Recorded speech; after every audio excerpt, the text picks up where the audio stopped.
주시옵소서. 오 할렐루야 할렐루야. 오 하나님, 오 하나님 감사합니다. 오 하나님, 오 아버지 사랑합니다. 이 시간 아버지를 더 깊이 알기를 원합니다. 아버지 만져 주시옵소서. 오 하나님, 우리 모두는 위로가 필요합니다. 하나님의 위로가 필요합니다. 오 하나님, 오 하나님 깊이 만져 주시옵소서. 역사하여 주시옵소서. 오 하나님 사랑합니다. 오 사랑합니다 아버지. 사랑합니다 예수님. 사랑합니다 성령님. 오 할렐루야. 오 할렐루야. 오 아버지 감사합니다. 오 아버지 감사합니다. 아버지 만져 주시옵소서. 오 하나님 만나기를 원합니다. 더 깊이 만나기를 원합니다. 오 만져 주시옵소서 아버지. 오 사랑하는 아버지시. 사랑합니다 아버지. 사랑합니다 아버지. 사랑합니다 아버지. 오 사랑합니다. 이 예배 가운데 아버지의 사랑으로 충만케 하여 주시옵소서.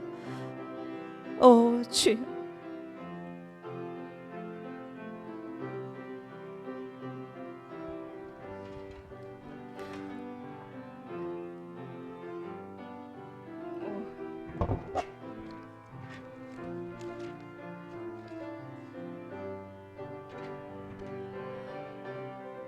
모든 말씀을 살아 역사하시는 예수 그리스도의 이름으로 감사기도 드리옵나이다.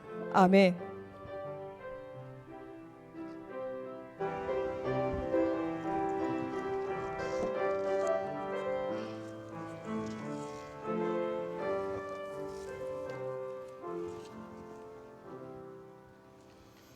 너희 목마른 자들아 물로 나오라. 돈 없는 자도 오라. 너희는 와서 사 먹되 돈 없이 값 없이 와서 포도주와 젖을 사라.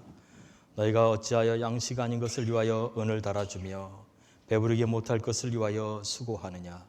나를 정정하라. 그리하면 너희가 좋은 것을 먹을 것이며 너희 마음이 기름진 것으로 즐거움을 얻으리라. 너희는 귀를 기울이고 내게 나와 들으라. 그리하면 너희 영혼이 살리라. 아멘. 존귀하신 여호와 아버지 하나님 감사합니다. 오늘 저희들 주의 전에 불러주시고 함께 예배 가운데 나오게 하시니 감사합니다. 지난 한 해 동안 하나님 코로나 바이러스로 인해서 하나님 저희들이 모두가 다 함께 예배 드리고 싶었지만 그럴 수 없는 형편 중에 있었습니다. 그러나 이제 많은 분들이 백신을 접종했고 이제 하나님 자유롭게 하나님 앞에 나와 예배 드릴 수 있는 조금 더 자유가 주어졌습니다. 하나님 이 시간에 하나님 예배 가운데 나오게 하신 은혜를 감사드립니다. 하나님 기도하는 것은 이 시간에 하나님 우리 그저 왔다가 그저 가지 않게 하여 주시옵소서. 하나님 하나님을 만나는 시간 되게 해 주시옵소서. 하나님의 얼굴을 보는 시간 되게 하시고 그 하나님 앞에 엎드리는 시간 되게 하시고 그 하나님께 예배 드리는 시간 되게 하여 주옵소서. 시정을 주님께 부탁드리옵고 예수 그리스도의 이름으로 기도하옵나이다. 아멘.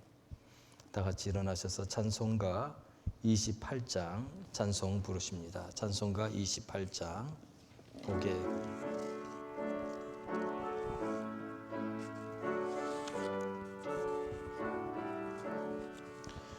복의 근원 강림하사 찬송하게 하소서. 한량 없이 자비하심 증량할 길 없도다. 천사들의 찬송가를 내게 가르치소서. 구속하신 그 사랑을 항상 찬송합니다. 주의 크신 도움 받아 이때까지 왔으니 이와 같이 천국에도 이르기를 바라네. 하나님의 품을 떠나 죄에 빠진 우리를 예수 구원하시려고 보혈을 여주셨네. 주의 귀한 은혜 받고 일생 빚진 자 되네. 주의 은혜 사슬 되사 나를 주께 매소서. 우리 마음은 연약하여 범죄하기 쉬우니 하나님이 받으시고 천국인을 지소서. 아멘. 성시교독 15번 시편 27편 같이 교독하도록 하겠습니다.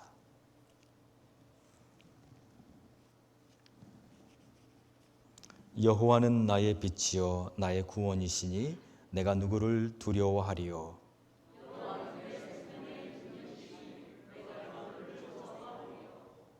악인들이 내 살을 먹으려고 내게로 왔으나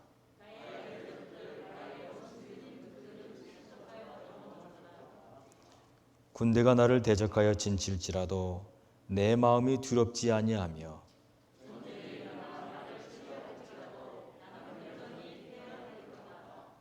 내가 여호와께 바라는 한 가지 일 그것을 구하리니 곧 내가 내 평생에 여호와의 집에 살면서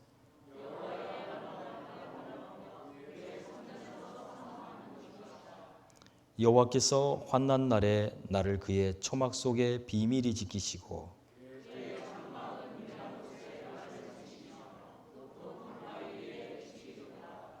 이제 내 머리가 나를 둘러싼 내 원수 위에 들리리니 내가 그의 장막에서 즐거운 제사를 드리겠고 노래하며 여호와를 찬송하리로다.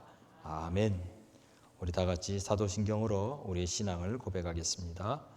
전능하사 천지를 만드신 하나님 아버지를 내가 믿사오며 그 외아들 우리 주 예수 그리스도를 믿사오니 이는 성령으로 잉태하사 동정녀 마리아에게 나시고 본디오 빌라도에게 고난을 받으사 십자가에 못 박혀 죽으시고 장사한 지 사흘 만에 죽은 자 가운데서 다시 살아나시며 하늘에 오르사 전능하신 하나님 우편에 앉아 계시다가 재료로서 산자와 죽은 자를 심판하러 오시리라. 성령을 믿사오며 거룩한 공의와 성도가 서로 교통하는 것과 죄를 사하여 주시는 것과 몸이 다시 사는 것과 영원히 사는 것을 믿사옵나이다. 아멘. 다 같이 자리에 앉으셔서 찬송가 191장 찬송 부르십니다.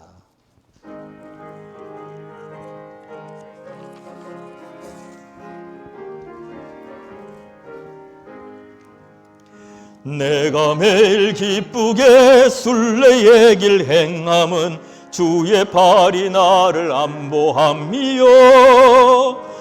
내가 주의 큰 복을 받는 참된 비결은 주의 뜻 함께함이라. 성령이 계시네 할렐루야 함께하시네. 좁은 길을 걸으며 밤낮 기뻐하는 것 주의 영이 함께함이라. 전에 죄에 빠져서 평안함이 없을 때 예수 십자가의 공로 힘입어 그 발 아래 엎드려 참된 평화 얻음은 주의 영이 함께함이라. 성령이 계시네 할렐루야 함께하시네. 좁은 길을 걸으며 밤낮 기뻐하는 것 주의 영이 함께함이라. 나와 동행하시고 모든 염려하시니 나는 숲의 새와 같이 기쁘다. 내가 기쁜 마음으로 주의 뜻을 행함은 주의 영이 함께함이라. 성령이 계시네, 할렐루야 함께 하시네. 좁은 길을 걸으며 밤낮 기뻐하는 것, 주의 영이 함께함이라. 세상 모든 욕망, 나의 모든 정욕은 십자가에 이미 못을 박았네. 어두운 밤이 지나고 무거운 짐 벗으니 주의 영이 함께함이라. 성령이 계시네, 할렐루야 함께 하시네. 좁은 길을 걸으며 밤낮 기뻐하는 것, 주의 영이 함께함이라.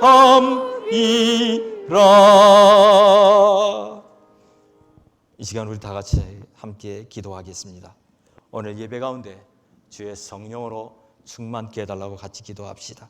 성령이 계시네, 할렐루야 함께 계시네. 우리가 날마다 기뻐하는 이유는 주의 영이 우리와 함께 하는 것입니다. 오늘 이 예배 가운데 주의 영이 함께 해달라고 위해서 기도하고, 주님이 받으시는 아름다운 예배 되게 해달라고 기도합시다. 하나님은 이 예배를 기뻐하십니다. 하나님이 예배를 받고 싶어 하십니다. 하나님이 예배를 기다리십니다.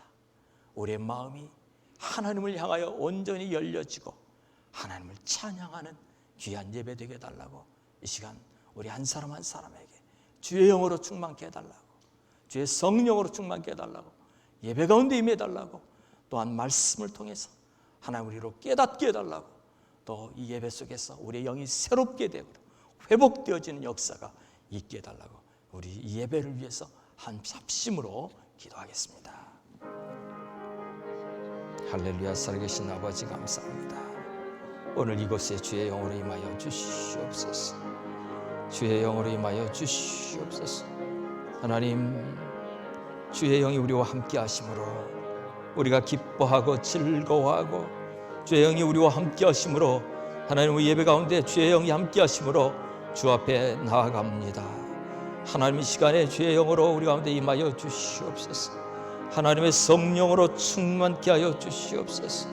아버지 하나님, 우리가 세상을 살아가도 아버지 하나님 우리 혼자의 힘으로 혼자의 능력으로 걸어가는 것이 아니라 주의 영으로 함께 하시는 것을 날마다 경험하며 살게 하시고, 오늘 이 시간에도 하나님 앞에 예배드리러 나올 때 하나님 아버지 단지 예배에 그냥 참석하고 돌아가는 것이 아니라 주의 영으로 충만케 되어지는 귀한 시간 될 수 있도록 역사하여 주시옵소서. 우리 한 사람 한 사람 심령에 주님 찾아와 주시고 주님 말씀하여 주시며, 그 말씀하시는 주의 음성을 들을 때에 아멘으로 화답하는 저희들 될 수 있도록 역사하여 주시옵소서. 무거운 짐을 들고자 온 자들이 있습니까? 하나님 아버지, 그 모든 무거운 짐을 주님 앞에 맡겨 놓을 때에 하나님 주시는 놀라운 위로가 있게 하시고 새 힘이 있게 하시고 하나님 소망이 있게 하여 주시기를 원하며 기도합니다. 아버지 하나님, 예배 가운데 주의 성령으로 충만케 하시고 주의 이름이 높임을 받으시게 되기를 간절히 원합니다. 하나님이 주위에 하나님 알지 못하는 많은 잃어버린 영혼들이 있습니다. 아버지 하나님, 그 영혼들 긍휼히 여겨주시고 불쌍히 여겨주시옵소서. 아버지 하나님, 이 시간에 주님 그 심령들에게 찾아가셔서 하나님 앞에 나오지 않냐고는 견딜 수 없는 심령들 되게 도와주시고, 하나님 말씀으로 그들의 심령을 치유하여 주시며 새롭게 하시는 주의 역사가 일어나게 도와주시옵소서. 아버지 하나님, 우리 성도들 가운데 역시 연약하고 여러 가지 환경 중에 하나님을 의지하는 자들이 있습니까? 아버지 하나님, 예배 가운데 찾아와서 주의 음성을 들을 때에 우리의 모든 무거운 짐을 맡으시며 우리로 새롭게 하시는 주의 놀라운 역사를 경험하는 귀하고 복된 예배가 될 수 있도록 역사하여 주시옵소서. 살아계신 주님, 특별히 말씀 가운데 임하여 주시옵소서. 하나님, 우리로 깨닫게 하여 주시고 듣게 하여 주시고, 하나님 우리의 삶에 말씀하시는 주의 음성 앞에 순종하는 저희들 될 수 있도록 도와주옵소서. 이 시간 주의 영광 온전히 드러나기를 소원합니다. 살아계신 아버지 하나님, 감사합니다. 이 예배 가운데 임하시는 주의 놀라운 은혜로 인해 감사를 드립니다. 아버지 하나님, 사모하는 예배, 우리가 그렇게 사모하는 예배, 하나님 앞에 나아가는 예배, 하나님의 존전 앞에 나아가는 예배, 하나님 얼굴 앞에 엎드리는 예배가 될 수 있도록 도와주옵소서. 우리 사랑하는 교회를 하나님 긍휼히 여겨 주시고, 아버지 하나님, 오랫동안 하나님 나오지 못했던 성도들도 이제는 하나님 발걸음을 옮겨주시며 하나님 앞에 나아 예배 드릴 때 주님 주시는 그 놀라운 은혜가 너무나도 감사하여 주여 그렇습니다 고백하며 나아갈 수 있는 귀한 은혜의 시간 되게 도와주옵소서. 우리의 마음에 혹이나 어떤 무거운 짐이 있습니까? 이 시간 주님 다 내려놓게 하여 주시고 주님이 주시는 놀라운 은혜로 채워주시고 새 힘 주셔서 예배를 마치고 돌아갈 때는 감사합니다, 할렐루야 하며 돌아갈 수 있는 역사 허락하여 주옵소서. 오늘 시간에 주의 모든 시종을 주님께 의탁합니다. 하나님 주관하시고 주님 영광 받아 주옵소서. 예수 그리스도의 이름으로 기도하옵나이다. 아멘. 함께 읽을 성경 말씀은 창세기 43장 1절로 5절에 있는 말씀입니다.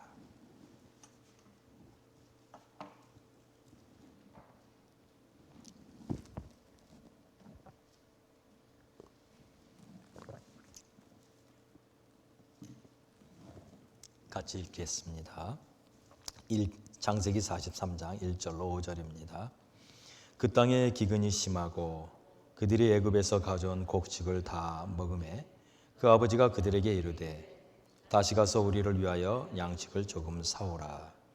유다가 아버지에게 말하여 이르되 그 사람이 우리에게 엄히 경고하여 이르되 너희 아우가 너희와 함께 오지 아니하면 너희가 내 얼굴을 보지 못하리라 하였으니 아버지께서 우리 아우를 우리와 함께 보내시면 우리가 내려가서 아버지를 위하여 양식을 사려니와 아버지께서 만일 그를 보내지 아니하시면 우리는 내려가지 아니하리니 그 사람이 우리에게 말하기를 너희 아우가 너희와 함께 오지 아니하면 너희가 내 얼굴을 보지 못하리라 하였음이니이다.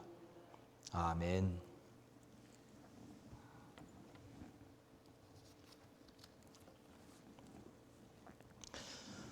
여러분은 여러분의 아버지를 어떻게 기억하고 계십니까? 여러분 아니면 지금도 또 여러분과 함께 거하거나 여러분 가까운 곳에 살고 계시는 아버님이 계시다면 그 아버님에 대해서 여러분은 어떻게 생각해 오셨습니까? 또 이 가운데는 많은 아버지들이 계십니다. 여러분들의 자녀들이 여러분을 어떤 아버지로 기억하고 어떤 아버지로 늘 생각하며 살고 있다고 생각하십니까? 여러분은 여러분의 아버지를 완전히 다 이해하고 사셨습니까? 여러분의 자녀들은 아버지인 여러분들을 다 이해하면서 그렇게 살아오고 있습니까? 때로는 우리는 아버지를 어떤 때는 아버지 왜 저렇게 하실까라고 생각할 때가 있을 수 있습니다. 아버지를 이해를 못해서가 아니라 아버지를 싫어해서가 아니라 내가 아버지를 다 모르기 때문이죠. 오늘 저는 한 사람이 자기의 아버지를 찾아가는 과정을 한번 여러분과 얘기를 해보려고 합니다. 위대한 건축가 루이스 칸이라는 사람이 있었는데 그에게 아들이 있었습니다. 나다넬 칸이라는 아들인데 이 아들이 자기 아버지를 찾고 싶은 마음에 그 아버지를 찾아갑니다. 이 아들은 그 아버지가 60살에 낳은 뒤늦게 낳은 아들이에요. 내 아버지를 그가 기억하는 것은 밤에 어느 날 밤에 집에 옵니다. 그러면은 어머니와 함께 맛있게 식사를 하고 저녁에 아버지는 또 가셔야 돼요. 그럼 어머니는 아버지를 어딘가에 또 데려다 줍니다. 그러다가 또 어느 날 갑자기 아버지가 옵니다. 그러면 아버지가 오는 날은 어머니는 정성껏 음식을 준비하고 또 아버지와 함께 시간을 가졌다가 아버지는 또 그날 밤 또 갑니다. 자기 아버지인데 아버지에 대해서 알질 못해요. 나중에 알고 보니까 장성에서 보니까 아버지에게는 다른 가정이 있었습니다. 다른 두 가정이 있었어요. 한 가정도 아니고. 자기는 세 번째 가정의 자녀예요. 아버지는 미국의 유명한 현대 건축가입니다. 그런데 자기는 그 아버지를 몰라요. 그 아버지가 만든 건축물들이 이런 거예요. 달라스에 가보면 캠벨 미술관이라는 게 있어요. 부호들이 만들어 놓은 미술관이에요. 아주 대단하죠. 저 미술관을 짓는 그 건축을 아버지가 했어요. 또 미국에서 제일 고등학교 중에서 도서관이 가장 크다고 하는, 그리고 가장 많은 장서를 가지고 있다는 필립스 엑시터 아카데미 도서관을 그분이 짓습니다. 또 소아마비 백신을 개발했다는 조너스 소크라는 사람의 연구소를 지었습니다. 이 연구소는 아주 신비하기 그지없어요. 이거는 정말 건축물이라고 말하기보다는 예술 작품에 가까워요. 캘리포니아 바닷가에 해변가에 지어놓은 이 건물을 그는 아주 굉장히 좋아했습니다. 그 외에도 예일대학교 미술관, 또 여러 전 세계 많은 건축들을 이분이 만들어요. 그 가운데 아주 훌륭한 것이 하나가 방글라데시 다카에 있는 국회의사당입니다. 이게 국회의사당인데 너무나 건축이 고딕 양식으로 만들어서 이 파키스탄과 방글라데시가 전쟁을 합니다. 그런데 이 파키스탄이 방글라데시에 폭격을 가하는데 이 폭격기 파일럿들이 이 국회의사당 위에서 보고는 이거는 고대 유적이다. 그리고는 폭격을 안 했답니다. 지금까지 그래서 존재하고 있는 건물이에요. 대단한 건축가였어요. 이 건물을 23년 동안 지었답니다. 그런데 들리는 후문에 따르면 방글라데시 사람들이 그 돈을 지불을 안 했답니다. 그래서 파산을 하게 됐다는 얘기가 있어요. 이 아들은 아버지를 알고 싶었어요. 저렇게 뛰어난 건축물을 만든 아버지, 정말 현대 건축가들이 다 그렇게 우러러보던 아버지. 그런데 왜 그 아버지는 자기의 가정은 그렇게 남들에게 알리면 창피할 정도로 그렇게 살고 있었을까? 아들이 아버지를 찾아가는 과정이 한 5년 걸려요. 그걸 다큐멘터리로 만들어요.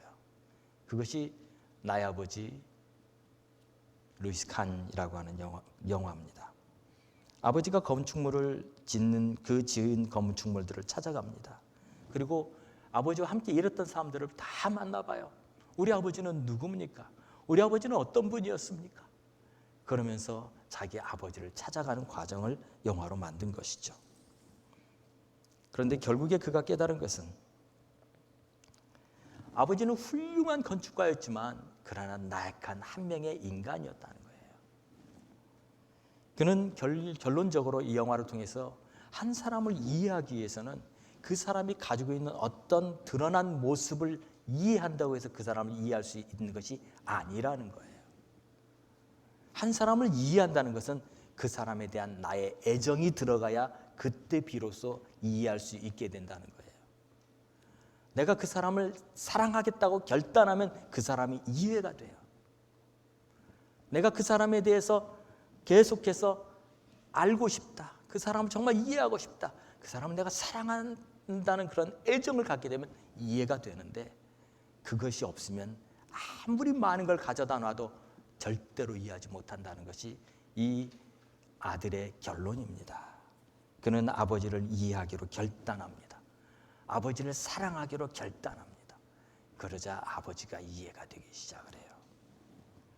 오늘 본문에서 우리는 아버지를 이해하지 못하는 10명의 아들의 모습을 보게 돼요. 한평생 아버지와 함께 있었어요. 그런데 아버지를 이해를 못해요.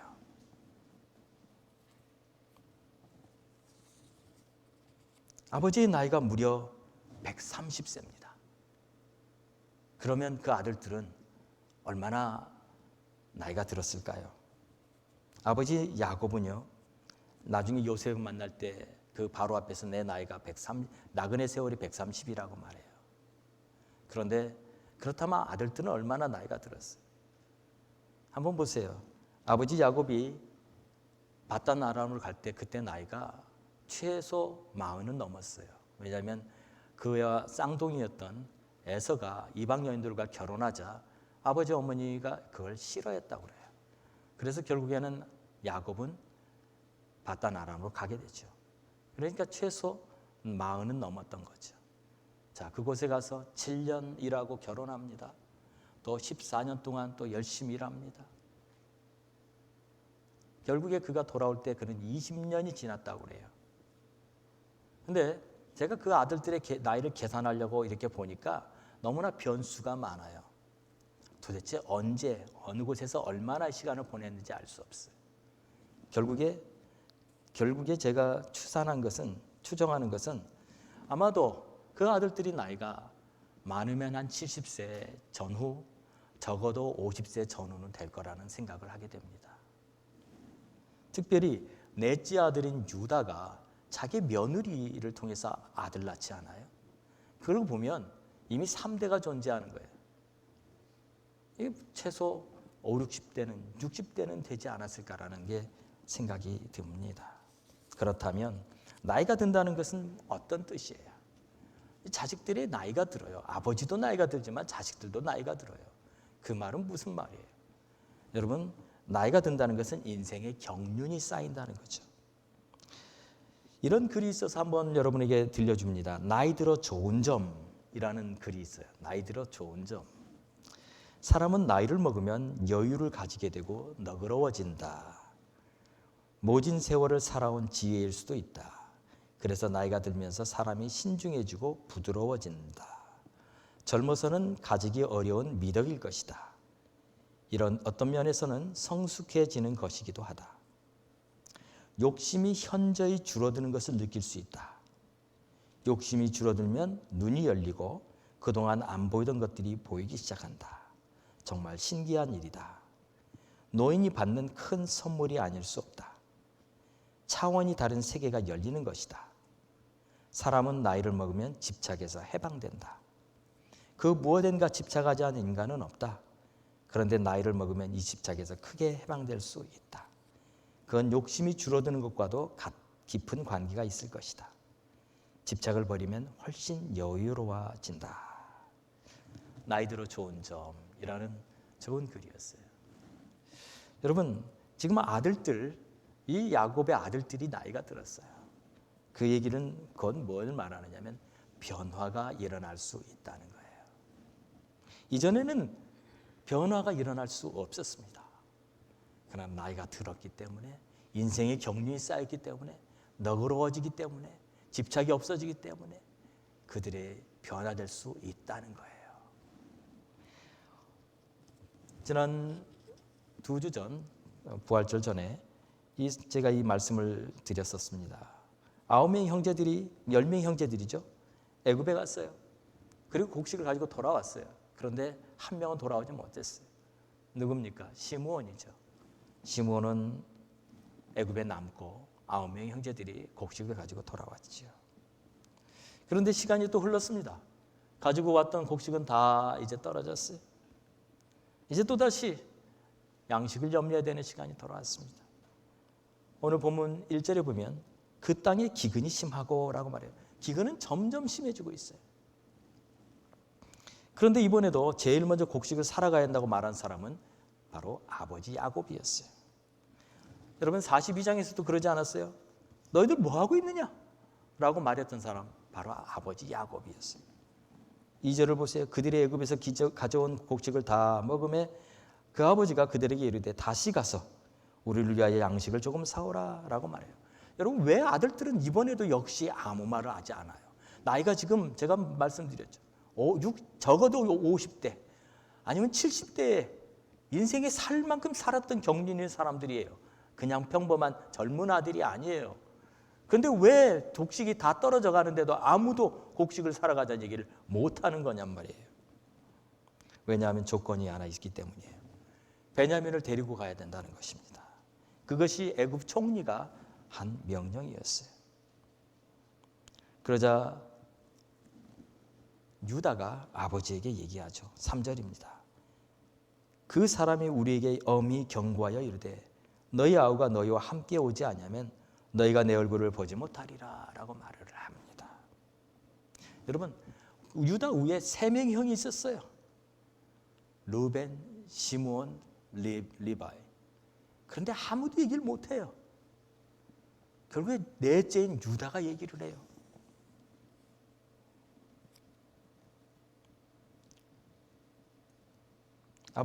유다가 이렇게 말합니다. 4절 5절에 보면 아버지께서 우리 아우로 우리와 함께 보내시면 우리가 내려가서 아버지를 위하여 양식을 사려니와 아버지께서 만일 그를 보내지 아니하시면 우리는 내려가지 아니하리니 그 사람이 우리에게 말하기를 너희 아우가 너희와 함께 오지 아니하면 너희가 내 얼굴을 보지 못하리라 했음이니이다. 그 말 듣자 아버지 야곱이 뭐라고 대답합니까? 6절에 너희가 어찌하여 너에게 또 다른 아우가 있다고 그 사람이 말하여 나를 괴롭게 하느냐라는 거예요. 왜 나를 이렇게 괴롭게 하냐는 거예요. 왜 베냐민 얘기를 해서 나로 이렇게 어렵게 하느냐는 거예요. 베냐민을 보낼 수도 없고 안 보낼 수도 없는 이런 상황에 왜 나를 처하게 만드느냐라는 거죠. 베냐민을 보내려니 모든 것을 다 잃어버린 것 같아요. 왜냐하면 베냐민은 그에게 하나 남은 라헬의 피부치이기 때문에 그래요. 베냐민을 안 보내자니 다 굶어 죽게 생겼습니다. 바로 진퇴양난이죠. 진퇴양난이라는 것이 이런 거예요. 앞으로 가지도 못하고 뒤로 가지도 못하는 그냥 공경에 처해 있는 상황. 여러분, 이 말은 중국의 진나라 때 이밀이라는 사람이 진무제에게 보낸 글에 있는 내용이에요. 진무제라는 사람이 이밀이라는 아주 훌륭한 사람에게 유능한 사람에게 관직을 맡기려고 합니다. 그래서 이밀에게 관직을 맡기면 번번이 이밀은 사양을 해요. 또 맡겨도 또 사양을 해요. 또 다른 걸 맡겨도 사양을 해요. 결국에 이 진무제 황제가 계속해서 그 관직을 맡기자 그가 결국에는 진퇴양난에 빠지게 돼요. 이러지도 못하고 저런. 그래 그 상황을 이제 진정표라고 하는 글에다가 씁니다. 자기에게는 나이가 많이 드신 봉양해야 되는 노모가 있습니다. 내가 노모를 봉양하지 않고 관직에 오른다는 것은 잘못된 것입니다 라고 말하는 글이었어요. 그래서 그 글을 진퇴양난이라고 우리가 말을 합니다. 야곱이 지금 진퇴양난에 빠졌어요. 이러지도 못해요. 저러지도 못해요. 왜요? 베냐민을 안 보내면 굶어 죽고 베냐민을 보내면 베냐민이 돌아온다는 아무런 보장이 없기 때문에 그렇습니다. 여러분, 이전에도 베냐민 데리고 간다고 말한 사람이 있었어요. 누구예요? 르우벤이었어요. 그때 뭐라고 야곱이 대답한 줄 아세요? 창세기 42장 36절에 보면 너희가 나에게 내 자식을 잃게 하도다. 요셉도 없어졌고 시므온도 없어졌거늘 베냐민을 또 빼앗아 가고자 하니 이는 다 나를 해롭게 함이로다 라고 말을 해요. 그래서 베냐민 못 데려간다라고 얘기하는 거예요. 그때 르우벤이 뭐라고 말합니까? 창세기 42장 37절에 그가 이렇게 말합니다. 내가 그를 아버지께로 데리고 오지 아니하거든 내 두 아들을 죽이소서라고 말을 해요. 여러분 한번 생각해 보십시오. 자기가 아버지에게 한 약속을 지키지 못한다고 해서 자기의 아들들을 죽이라고 하는 부모가 어디 있습니까? 또 그 말을 듣고 자기의 손주들을 죽일 할아버지는 또 어디 있겠습니까? 왜 이럴까요? 아마 르우벤은 자기가 아버지에게 진 죄가 있기 때문에 그래요. 아버지의 첩인 비라를 자기가 범했어요. 그 죄값을 어떻게든지 갚아보고 싶은 게 르우벤의 마음이었어요. 그렇지만 아무 죄도 없는 손주들의 목숨을 내놓는다는 것은 이해할 수 없는 것이죠. 또한 그런다고 해도 그 손주들이 죽는다고 해도 베냐민이 살아 돌아온다는 보장이 어디 있어요? 부질없는 것입니다. 그래 그때 아버지 야곱이 뭐라고 말하냐면 창세기 42장 38절이에요. 아주 중요한 말을 해요. 야곱이 이르되 내 아들은 너희와 함께 내려가지 못하리니 라고 말해요. 내 아들은 이라고 말해요. 내 아들은. 여러분 이 말 잘 들어보세요. 지금 아들들이 몇 명이에요? 야곱에게 12아들 중에 지금 시므온 없고 요셉 없어요. 그래도 10명이 있어요. 그런데 그는 내 아들이라고 말하는 것은 베냐민 한 명이라는 거죠. 왜 그래요? 라헬이 낳은 아들이기 때문에 그래요. 베냐민만 내 아들이에요. 그러면 그 말을 듣고 있던 나머지 형제들은 얼마나 서운하겠습니까? 이것은 요셉을 잃어버리고 난 뒤에 야곱이 가지고 있는 그 안에 있는 상처가 얼마나 깊었는지를 보여주는 것입니다. 그래서 36절에 그가 말해요. 너희가 나에게서 다 뺏어서 가는구나. 요셉도 없어졌고 시몬도 없어졌거늘 베냐민을 또 뺏어가고자 하는구나. 여러분, 상처받은 아버지를 이해할 수 있습니까? 상처받은 아버지의 그 마음을 이해할 수 있어요? 여러분 보면 우리 성도님들 중에도 보면 아드님을 이렇게 가지고 계신 낳으신 성도님들과 따님들을 이렇게 또 가지고 있는 성도님들의 이 얘기를 들어보면 참 재밌어요. 따님들은 와서 어머니, 아버지 용돈도 주고 뭐 무슨 날이면은 찾아오고 자주 연락하고 그러죠. 그걸 또 이제 말씀하세요. 우리 딸이 이렇게 해줬다. 좋은 거죠. 그런데 아드님을 가지시고 있는 우리 성도님들을 한번 보면 별로 얘기 안 하세요. 왜 그러냐면 아들들은 얘기를 별로 안 해요. 무뚝뚝해요. 오기는 오죠. 챙기죠. 그러나 딸처럼 그렇게 다정다감한 게 없어요. 그냥 아들을 가진 부모님들은 그냥 자기들 잘 살고 있으면 되지. 그냥 건강하게 지내면 되지. 이렇게 생각하시는 것이 많으시더라고요. 오늘 아버지 야곱을 이해한 아들이 없어요. 그런데 43장을 보세요. 오늘 우리가 읽었던 본문을 보세요. 아버지가 마음을 바꿉니다. 11절로 보면 아버지가 이제는 성경은 뭐라고 말하냐면 야곱이라고 말하지 않아요. 이스라엘이라고 말해요. 보세요. 그들의 아버지 이스라엘이 그들에게 이르되 그러할진대 이렇게 하라. 너희는 이 땅에 아름다운 소산을 그릇에 담아가지고 내려가서 가라는 거예요. 이제 곡식 가지러 가라는 거예요. 아버지가 바뀌고 있어요. 그 다음에 13절 14절에도 보면 내 아우도 데리고 떠나 다시 그 사람에게로 가. 아버지가 지금 보세요. 아버지 말투가 바뀌었어요.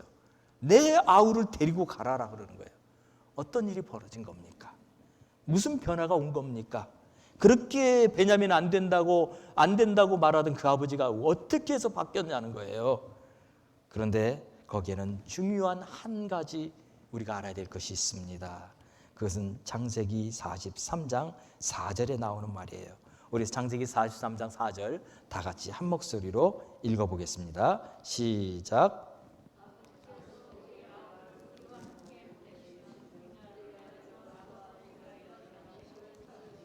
아멘. 뭐라고 말합니까? 아버지께서 우리 아우를 우리와 함께 보내시면이라고 말하는 거예요. 누가 한 말이에요? 유다가 한 말이에요. 아버지께서 우리 아우를 우리와 함께 보내시면 이 말 표현이 여러분 야곱에게는 놀랍게 들리는 거예요. 지금 야곱이 아들들에게 뭐라고 말했어요? 42장에서 내 아들이라고 그랬어요. 내 아들. 베냐민만 내 아들이라고 그랬어요. 그런데 지금 유다가 뭐래요? 우리 동생이라고 말해요. 말이 바뀌었어요. 아버지 당신에게는 유일한 아들이라고 생각하는 그 동생이 우리에게는 막내 아우예요. 우리에게는 막내 아우예요. 우리 아우예요 라고 말하는 거예요.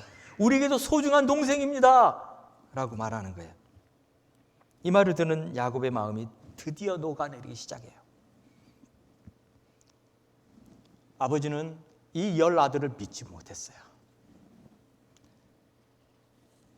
너희들이 지금 시므온도 놓고 오고 요셉은 잊어버렸다고 짐승에게 잡혀먹었다고 그러고 시므온은 그 애굽에다가 혼자 놓고 너희들끼리만 돌아와 놓고 내가 너희들 어떻게 믿냐 이거예요. 베냐민 데리고 갔다가 베냐민 놓고 오면 어떻게 할 거냐? 이놈들. 이게 아버지 심정이었어요. 그런데 유다가 아니요, 우리 동생이에요. 아니에요, 우리 동생이에요 라고 말하는 그 말에 아버지 마음이 바뀌기 시작하는 거예요. 이 말 한마디가 그동안 그렇게 묶어놨던 아버지의 마음을 움직이기 시작하는 거예요. 모든 얽히고 설켰던 그 실타래가 풀어지기 시작하는 거예요. 우리 동생이에요. 아버지에게도 소중하지만 우리에게도 소중한 거예요. 여러분들 생각해 보세요. 요셉을 팔 때 그렇게 생각했었습니까? 요셉을 팔 때 그렇게 생각했더라면 요셉을 팔았을까요? 그가 우리에게 소중한 동생이라고 생각했다면 그 요셉을 그들이 팔아 넘길 수 있었을까요? 그때는 안 그랬어요. 지금 바뀌어가고 있는 거예요. 뭐 때문에요? 인생의 연륜이 쌓인 거죠. 우리 한번 보십시오. 유다가 어떻게 해서 그런 말이 유다의 입에서 나오게 되는지 한번 보세요. 유다는 지금 환갑을 넘긴 나이일 거예요. 그에게도 많은 인고의 세월이 있었습니다. 아버지 야곱만큼이나 그도 그의 인생의 삶의 굴곡이 깊어요. 자, 요셉을 미디안 상인들의 손에 팔아버린 후 이 가정은 굉장히 이상한 가정이 되고 맙니다. 왜냐하면 10명의 형제들만 알고 있는 비밀이 있었기 때문에 그래요. 요셉을 팔았다고 하는 비밀, 아버지에게는 절대로 말해줄 수 없는 비밀. 그러니 아무도 말을 못하는 거예요. 당연히 그 가정은 모든 것이 다 풀어준 되고 있는 것이죠. 그때부터 가족은 더 이상 가족이 아니에요. 그때부터 가족은 다 뿔뿔이 흩어지게 됩니다. 왜요? 어둠의 권세가 역사하기 시작하기 때문에 그렇죠. 죄가 있는 곳에는 진정한 자유가 없습니다. 유다는 가정을 떠납니다. 그리고 아들람 사람 히라라는 사람에게 같이 살아요. 그러다가 어느 날 수아라는 가나안 여인을 만납니다. 그리고 아들들을 낳습니다. 첫 번째는 엘, 그 다음에 또 아들, 그리고 마지막 셀라라는 아들까지 낳지. 그런데 보세요. 첫째 아들이 첫째 아들이 장성합니다. 그리고 며느리를 맞이해요. 다말이라고 하는 며느리를 맞이하죠. 그런데 어느 날 엘이 죽습니다. 안타깝게도 아들이 먼저 세상을 떠나요. 여러분, 자식이 부모보다 먼저 세상을 떠나면 부모는 그 자식을 가슴에 묻습니다. 죽는 날까지 그 아픔을 간직하고 살지요. 아마 유다는 큰아들 엘의 죽음을 통해서 인생의 허무함을 깨닫게 되었을 겁니다. 그런데 둘째 아들조차도 먼저 세상을 떠나게 됩니다. 어떻게 해서 이런 일이 일어나게 되었을까요? 젊은 두 아들들이 먼저 떠나자 유다는 인생을 보는 시각이 바뀌어지기 시작합니다. 여러분, 유다가 바뀌는 이유가 이런 거예요. 그러다가 어느 날 자기 며느리 다말을 집으로 돌려보내요. 친정으로 돌려보내요. 이유는 뭡니까? 셋째 아들 셀라까지 죽을까 염려해서라고 그랬어요. 그래서 며느리한테 말하죠. 좀 기다려라. 집에 가서 기다려라. 우리 셋째 셀라가 다 장성하면 부를게. 그리고 보내요. 근데 불렀습니까? 안 불렀죠. 거짓말이었죠. 결국에 자기가 속은 것을 알게 된 며느리 다말이 시아버지 유다를 복수하죠. 어떻게 복수합니까? 장녀로 변장을 하고 길거리에서 유다를 기다립니다. 그러다가 유다를 통해서 아기를 낳게 되죠. 졸지에 유다는 며느리를 범한 시아버지가 되고 맙니다. 여러분, 죄는 결국 죄를 낳고 맙니다. 회개하지 않는 한 그 죄는 심판에 이르고 맙니다. 유다의 인생은 그 아버지 야곱만큼이나 굴곡이 깊어요. 이 사건들이 유다로 하여금 아버지의 마음을 조금이나마 이해할 수 있게 만들어 주었던 것이죠. 아버지가 왜 베냐민에게 그렇게 집착하는지를 그는 알아요. 왜요? 그는 두 아들을 잃었기 때문에. 그가 두 아들을 잃어본 적이 없었다면 아버지의 마음을 이해를 못해요. 아버지는 지금 요셉을 잃었어요. 가장 사랑하는 아들 요셉을 잃었어요. 자식을 잃은 아버지의 마음을 누가 이해할 수 있어요? 유다가 이해를 해요. 왜요? 자기의 자녀를 잃어봤기 때문에. 아버지가 얼마나 상심하고 있는지를 그는 이해할 수 있어요. 왜? 자기가 상심했기 때문에. 여러분, 유다가 변합니다. 이 사건들을 통해서 유다가 변해요. 그러자 그가 아버지를 이해하게 돼요. 이것이 오늘 주시는 첫 번째 말씀이에요. 아버지를 이해하기 위해서는 우리가 변해야 된다는 거예요. 유다가 변하자 아버지를 이해할 수 있게 돼요. 여러분, 우리가 변해야, 내가 변해야 상대 양방을 이해할 수 있게 됩니다. 사람들은 아픔을 당한 사람들에게 쉽게 말합니다. 시간이 지나면 다 잊어질 거라고, 세월이 약이라고. 여러분, 그렇지 않습니다. 남의 일은 세월이 약이라고 말할 수 있어요. 그런데 내가 당하면 그렇지 않아요. 나는 평생 못 잊는 거예요. 사람은요, 그 상황에 닥쳐보기 전까지는 절대로 함부로 다른 사람의 상황을 판단해서는 안 됩니다. 다른 사람에 대해서 이렇다 저렇다 말할 수 없는 거예요. 우리는 쉽게 말합니다. 왜 나는 되는데 당신은 안 되냐고요. 사람마다 다르거든요. 미국 속담에 이런 말이 있어요. 남의 신발을 신어보기 전까지는 그 사람에 대해서 말하지 말라는 말이 있어요. 무슨 말이에요? 그 사람이 아프다고 그러는데 그거 시간이 지나면 낫는 거야. 자기가 아파보지 않았을 때는 그 말 할 수 없는 거예요.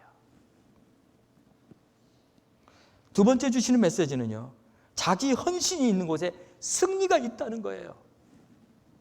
아버지 야곱의 마음을 조금이나마 이해한 유다가 이제 아버지에게 말을 하는 거예요.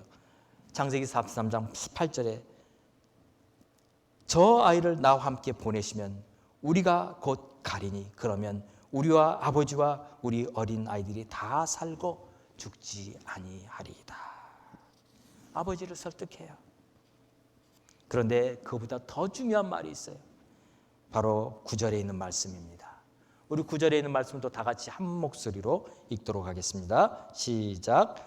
내가 그를 위하여 담보가 되오리니 아버지께서 내 손에서 그를 찾으소서. 내가 만일 그를 아버지께 데려다가 아버지 앞에 두지 아니하면 내가 영원히 죄를 지으리라. 여기서 뭐라고 말하냐면 내가 그를 위하여 담보가 되오리니 라고 말해요. 여러분, 성경 전체에서 담보라는 말이 몇 번 나오는지 아세요? 성경 전체에서 한국말로는 7번 나와요. 그런데 그 중에서 창세기에서만 5번이 나와요. 그런데 그 창세기에 나오는 5번 전부가 다 유다와 관계된 거예요. 보세요. 유다가 자기 며느리를 며느리인 줄 모르고 장녀인 줄 알고 이제 그에게 담보물을 줘요. 그런데 장세기 38장 17절에 보면 이렇게 말해요. 유다가 이르되 내가 내 떼에게 염소 새끼를 주리라. 그가 이르되 그는 바로 다말이죠. 당신이 그것을 줄 때까지 담보물을 주겠느냐 그래요. 그러자 유다가 무슨 담보물을 내게 주랴? 그러자 다말이 말합니다. 당신의 도장과 그 끈과 당신의 손에 있는 지팡이로 하라 그래요. 도장, 그 다음에 허리띠, 그리고 지팡이를 담보물로 달라고 그래요. 자, 유다가 이제 나중에 그 담보물을 찾아오기 위해서 자기 사람을 시켜서 이제 그 염소 새끼를 줍니다. 그런데 문제는 창녀를 찾을래 찾을 수가 없는 거예요. 나중에 알고 보니까 그건 창녀가 아니었습니다. 결국에는 못 줬어요. 돌려주지 못해요. 돌려받지 못해요, 담보물을. 그런데 어느 날 자기 며느리 다말이 임신했다는 소식을 듣게 됩니다. 그 말을 듣자 유다가 어떻게 생각하죠? 오호, 자기 아들 셀라를 안 줬는데, 셀라를 주지 않았는데 그게 지금 마음에 걸리는데 임신을 했어? 잘 됐다. 죽여버리자. 그리고 죽이라고 말해요. 근데 어떻게 죽이라고 말하는지 아세요? 돌로 쳐 죽여라 그래요. 자기 며느리예요. 돌로 쳐 죽여라 그래요. 왜요? 자기의 죄를 얼마든지 커버할 수 있기 때문에. 그런데 놀라운 사실은요, 그 다말이 이 사람 때문에 그랬습니다 하고 들고 나온 담보물이 있었어요. 도장과 끈과 지팡이였는데 그걸 보자 유다가 깜짝 놀라죠. 자기 겁니다. 여러분, 구약 율법에 이런 경우는 어떻게 되는 줄 아세요? 그 남자 여자 둘 다 돌로 쳐 죽게 돼 있어요. 그 돌 맞아 죽어야 될 사람은요, 며느리 다말이 아니라 자기 자신이었어요. 담보라는 말을 그 유다는 너무나도 기억합니다. 담보, 그의 인생을 바꾸는 거였어요. 담보 때문에 그는 며느리를 범한 시아버지로 평생 사람들의 머릿속에 기억이 납니다. 치욕스러운 거였어요. 그런데 그 담보라는 말을 지금 누가 합니까? 유다 자신이 한다는 거예요. 아버지에게. 아버지, 내가 담보가 되오리니. 내가 담보가 되오리니. 그 말 속에는요, 그거는 그 사람 안에 있는 진실이 담겨 있는 거예요. 그냥 담보라는 말을 함부로 할 수 없는 거예요. 왜요? 자기는 그 담보라는 말 때문에 너무나도 힘든 시간을 보냈습니다. 목숨을 잃을 뻔했어요. 그 담보를 그가 아버지에게 말을 해요. 형 루벤은 뭐라고 말했어요? 자기 아들들 죽이라고 그랬어요. 자기가 못 데려오면, 베냐민 못 데려오면. 그런데 왜 죄 없는 자식들을 죽여요? 유다는 자기가 담보가 되겠다고 합니다.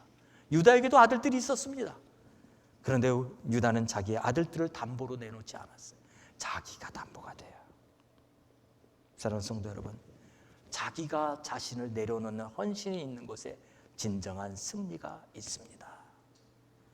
자기 자신을 내려놓는 헌신이 있는 곳에 진정한 변화가 시작됩니다. 오늘 두 번째 주님 말씀은요, 자기 헌신이 있는 곳에 변화가 온다는 것이에요. 이 세상에 누가 자기의 목숨을 담보로 내놓습니까? 누가 자기의 목숨을 담보로 내놓은 사람이 세상에 어디 있습니까? 있습니다. 바로 우리 예수님입니다. 예수님이 자신의 목숨을 담보로 내놓았어요. 예수님은 십자가에서 자기 목숨을 내놓으셨어요. 우리의 죄를 위해서. 변하지 않을 것 같던 아버지 야곱의 마음이 드디어 열렸던 것은 야곱이 변했기 때문이에요. 우리 동생이라고 말했고, 그리고 내가 담보가 되겠다고 말했어요. 내가 변할 때 하나님의 역사가 일어나기 시작했습니다. 내가 변할 때 모든 그렇게 끙끙 묶여서 풀릴 것 같지 않았던 그 실타래가 풀어지기 시작합니다. 내가 변할 때 아버지를 이해하게 되고, 내가 변할 때 상대방을 이해하게 됩니다. 변화는요, 내가 결단하는 거예요. 내가 이해하기로 결단하고, 내가 그를 사랑하기로 결단하면 이해하게 되는 거예요. 오늘 이 말씀을 우리 이제 맺어보려고 합니다. 아버지를 이해할 때까지 진정한 변화가 오지 않았어요. 그런데 아버지를 이해하기 시작합니다. 이 가정의 변화가 일어나기 시작합니다. 그 물꼬를 튼 사람이 바로 유다였어요. 그의 인생의 굴곡들이 그를 그렇게 바꿔놓기 시작했어요. 그가 자신을 내어놓습니다. 내가 담보가 되오리니. 오늘 이 헌신이 우리에게 있어야 될 걸 믿습니다. 오랫동안 묶여있던 그 죄악의 상태를 풀어낼 수 있는 유일한 것은요, 내가 변하는 것이고 내가 나를 내려놓는 것이에요. 변해야 합니다. 그래야 상대방을 이해할 수 있습니다. 나와 다르다고 해서 무조건 나쁘게만 볼 필요가 없어요. 내가 그를 이해하기로 결단할 때 하나님의 역사가 일어나기 시작한다는 사실을 기억하시기 바랍니다. 오늘 우리가 이해하지 못하는 사람이 있습니까? 우리가 그 사람을 이해할 수 없다고 말하는 그 사람이 있습니까? 사실은 내 안에서 시작하는 거예요. 그 사람에게 있는 게 아니에요. 내 안에 있는 거예요. 내가 이해하지 않기로 결단하기 때문이에요. 내가 이해하기로 결단하면, 내가 변하면 이해가 되는 거예요. 내가 사랑하기로 결단하면 내가 그 사람을 좋게 보게 되는 거예요. 내가 그 사람을 이해할 수 없다고 말하는 이유는 내가 그를 이해하지 않기로 결단했기 때문이에요. 내가 변해야 돼요. 내가 변할 때 하나님의 역사들이 일어날 줄 믿습니다. 오늘 우리 사랑하는 모든 성도들의 가정에, 우리의 삶의 모든 실타래를 풀어가시는 그 하나님의 놀라운 역사가 여러분의 가정에 임하기를 간절히 소원합니다. 이 시간 같이 한번 기도하겠습니다. 우리 변하게 해달라고 기도합시다. 우리 동성으로 기도할 때 우리가 변하게 해달라고 기도합시다. 우리가 이해할 수 있는 것이 아니라 이해하게 해달라고 기도합시다. 그러하기 위해서 내가 변하게 해달라고 기도합시다. 내가 사랑하게 해달라고 기도합시다. 내가 헌신할 수 있게 해달라고 기도합시다. 내가 나 자신을 내려놓을 때 진정한 변화들이 시작된다는 사실을 보게 해달라고 이 시간 같이 통성으로 기도하겠습니다. 할렐루야. 살아계신 아버지 하나님, 이 시간 기도합니다. 우리가 변하기를 원합니다. 우리가 변하기 원합니다. 이해할 수 있게 해달라고, 하나님 우리가 이해할 수 있게 해달라고, 하나님 우리를 변화시켜 달라고 이 시간 우리 사랑하는 성도들 함께 기도합니다. 하나님 기억하여 주시옵소서. 아버지 하나님, 우리의 삶에 우리가 이해하지 못하는 것들 얼마나 많은지, 이해할 수 없는 것들이 얼마나 많은지 하나님 이해할 수 있는 눈을 갖게 하여 주시고, 아버지 하나님 사랑할 수 있는 마음을 주시고 사랑하러 결단하는 저희들 될 수 있도록 주님 도와주시옵소서. 내가 변할 때 하나님 아버지 변화가 일어납니다. 내가 변할 때 하나님 이해할 수 있습니다. 아버지 하나님, 내가 변할 때 헌신할 수 있습니다. 내가 헌신할 때 그곳에 진정한 승리가 있습니다. 죄의 어둠의 권세들이 무너집니다. 하나님 오늘 이 역사가 우리 모든 사랑하는 성도들 가정마다 일어나게 하여 주시고, 우리 사랑하는 교회에 하나님 역사하여 주셔서 하나님 기뻐하시는 주님의 교회 될 수 있도록 축복하여 주옵소서. 할렐루야. 살아계신 주님 감사합니다. 오늘 우리를 변화시키시는 주의 하나님의 손길이, 오늘 유다를 통해서 하나님 아버지 말씀하시는 그 은혜를 감사를 드립니다. 아버지 하나님 변화되었습니다. 유다가 그의 인생의 굴곡을 통해서 그가 변화되었을 때 진정으로 아버지 야곱을 이해할 수 있게 되었고, 그가 자신을 내려놓는 놀라운 역사가 일어납니다. 우리 사랑하는 아버지 하나님, 우리 사랑하는 성도들 가정마다 찾아가셔서 우리가 이해할 수 없는 것들이 얼마나 많이 있는지 모릅니다. 우리가 하나님 아버지 이해할 수 없기 때문에 나와 다르다고 생각하는 것들이 얼마나 많은지 모릅니다. 이해할 수 있는 눈을 열어주시고, 하나님 우리의 눈을 여시는 주의 하나님의 놀라운 손길로 말미암아 우리 하나님의 역사들이 우리 사랑하는 성도들 가정마다 하나님 일어나게 하시고, 우리 사랑하는 교회에 하나님의 놀라운 역사들이 날마다 일어나는 것을 보게 하여 주옵소서. 모든 영광을 주님께 드리며 예수님의 이름으로 기도하옵나이다. 아멘. 드린 예물 위하여 같이 기도하겠습니다. 살아계신 아버지 감사합니다. 오늘 저희들 주의 전으로 불러주시고 함께 하나님 앞에 나아가 예배 드릴 수 있는 귀한 은혜 주신 것 감사합니다. 또한 우리가 주 앞에 나올 때 빈손으로 나오지 아니하고 하나님 우리에게 주신 모든 것 감사하여 이 모든 것 주님께서 주셨습니다. 주님께 드립니다 하는 믿음의 고백으로 주님께 드립니다. 11주 드린 손길 있습니다. 축복하여 주셔서 하나님 날마다 주님 채우시는 놀라운 역사를 경험하게 하시고 주님의 우리 공급자 된 것을 보게 하여 주옵소서. 하나님 감사 제목 하나님 앞에 감사로 드린 가정들이 있습니다. 하나님 축복하여 주셔서 감사가 더 넘쳐나는 역사가 일어나게 하여 주시옵소서. 주정헌금, 진교헌금 하나님 하나님 앞에 드린 여러 가지 기도 제목으로 드렸던 이 기도의 제목을 들으시고 하나님 역사하시며 특별히 이 물질이 주의 나라 주의 복음 땅 끝까지 증거하는 일에 귀하게 쓰임받게 하여 주옵소서. 예수님의 이름으로 기도하옵나이다. 아멘. 우리 옆에 있는 분들과 함께 인사하겠습니다. 참 잘 오셨습니다.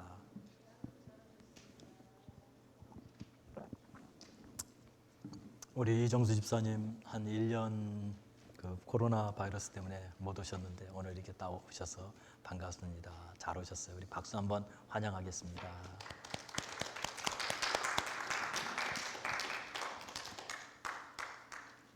교회 소식 보겠습니다.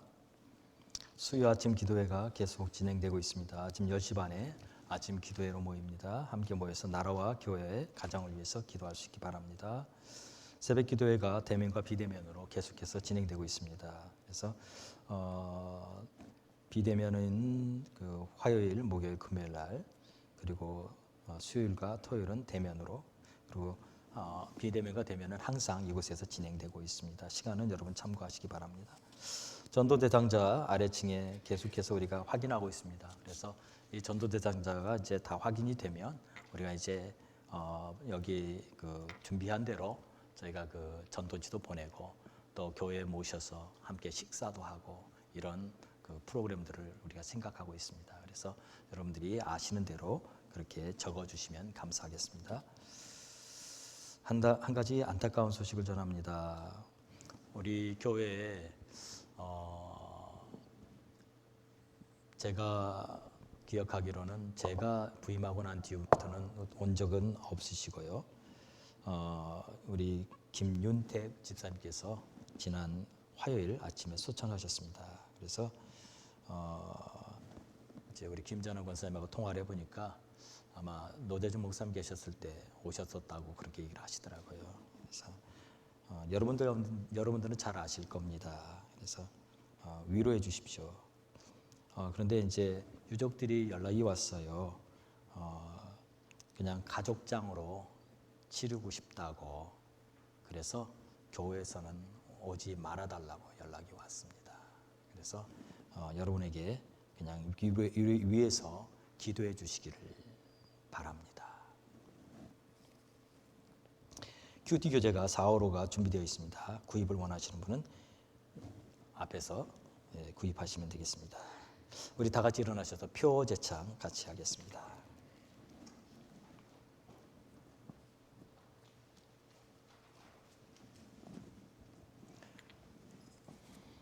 제가 하고 여러분이 또 제가 끝까지 다 하면 여러분이 끝까지 다 해주시기 바랍니다. 모이면 기도하고 흩어지면 전도하고 가정마다 성경 읽는 교회가 되자.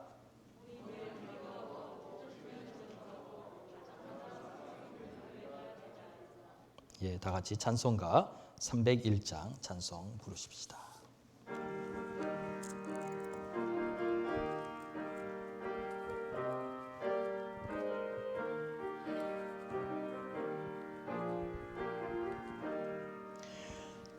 지금까지 지내온 것 주의 크신 은혜라. 한이 없는 주의 사랑 어찌 이루 말하랴. 자나깨나 주의 손이 항상 살펴주시고 모든 일을 주 안에서 형통하게 하시네. 몸도 맘도 연약하나 세임받아 살았네. 물 붓듯이 부으시는 주의 은혜 족하다. 사랑 없는 거리에나 험한 산길 헤맬 때 주의 손을 굳게 잡고 찬송하며 가리라. 주님 다시 배올 날이 날로 다가와 무거운 짐 주께 맡겨 벗을 날도 멀잖네. 나를 위해 예비하신 고향집에 돌아가 아버지의 품 안에서 영원토록 살리라. 다 같이 기도하겠습니다. 지금은 우리 주 예수 그리스도의 은혜와 하나님 아버지의 무한하신 사랑과 성령님의 감화감동 충만 역사하심이 오늘 유다의 삶을 변화시켜서 이 가정의 모든 문제를 하나하나 풀어가셨던 그 하나님의 놀라운 은총이 우리 사랑하는 성도들, 특별히 그 가정에, 그리고 그 자녀들 위에, 특별히 그 산업 위에 지금부터 영원토록 함께 계실지어다. 아멘. 이 믿음도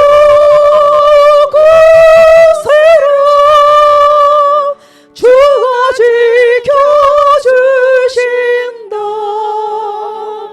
어두운 밤에도 주